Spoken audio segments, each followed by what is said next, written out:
இன்னைக்கு ஃப்ரைடேவோட சேர்ந்து ஓணம் பண்டிகையும் வந்ததுனால, இன்னைக்கு எல்லாருக்குமே சிறப்பான ஒரு நாளா இருந்திருக்கும். கண்டிப்பா எல்லார் வீட்லயும் வந்து பூக்களால கோலம் போட்டிருப்பீங்க. பூவால அலங்காரம் பண்றதுனா கண்டிப்பா எல்லா லேடீஸ்க்குமே பிடிக்குங்க. தமிழ்நாட்ல நெறைய கேரளியன்ஸ் இருக்காங்க. அவங்க எல்லாருக்குமே ஓணம் தின நல்வாழ்த்துக்கள்.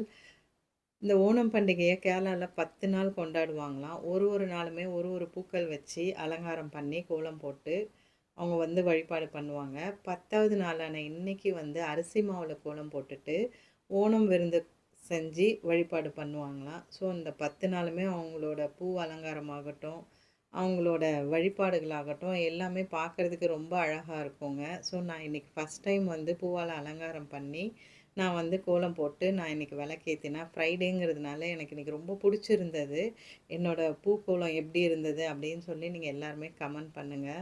ஸோ எனக்கு ரொம்ப பர்சனலா புடிச்சிருந்தது. ஏன்னா, எனக்கு நார்மலா கோலம் போடுறது, இந்த மாரி பூவால அலங்காரம் பண்றது எல்லாமே எனக்கு ரொம்ப புடிக்கும்.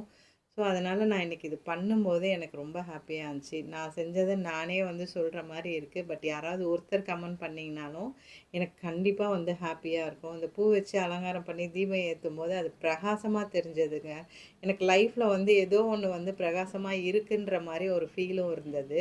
ஸோ, கண்டிப்பா நீங்க எல்லாருமே உங்க வீட்லயும் இந்த மாரி பண்ணியிருப்பீங்க. ஸோ, எல்லாருக்குமே வந்து ஓணம் தின நல்வாழ்த்துக்கள்.